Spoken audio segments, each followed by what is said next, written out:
This particular Hollywood legend was a hunk that had co-starred with none other than Betty Grable, Alice Faye, a superb dancer, singer, and turned out to be one of the most all-round gifted actors in the art of Western movies.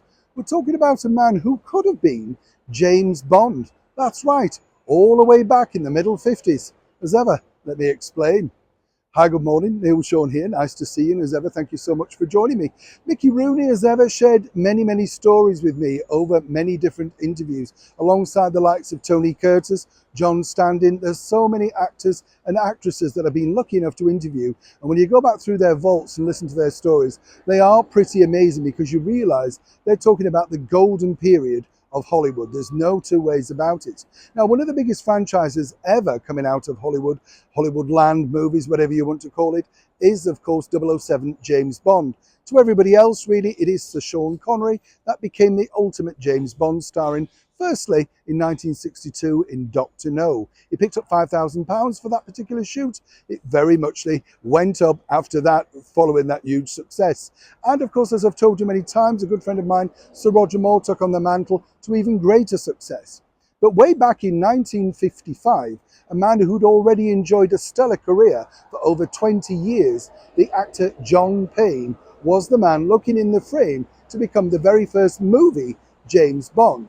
You see, John, as I say, was a very talented guy, but also came from a reasonably wealthy family. He'd earned quite a substantial amount of money via films. And what he thought about this was what he could do with the money. He bought a lot of land, a lot of property, and made sure that once the movie roles dried up, he was still relatively well off.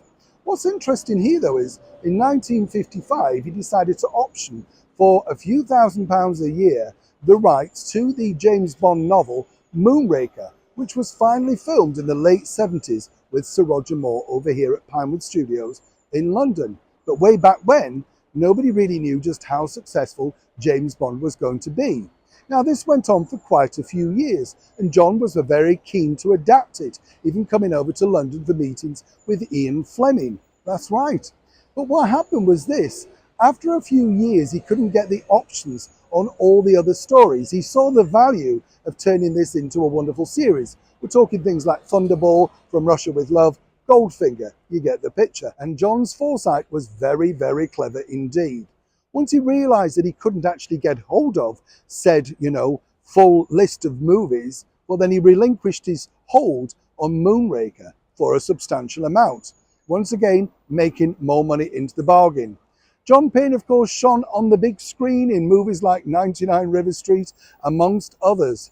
But for many people, a lot of people said he should have been a bigger star.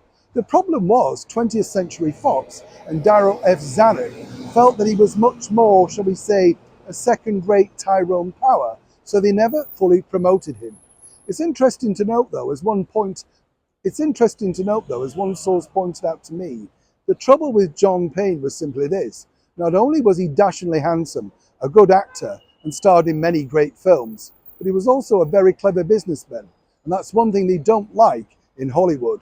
And that was a clash with the likes of Louis B. Mayer, Harry Cohen, Darryl F. Zanuck, to name just a few. Interesting to note, though, isn't it, that John Payne could have become 007 himself.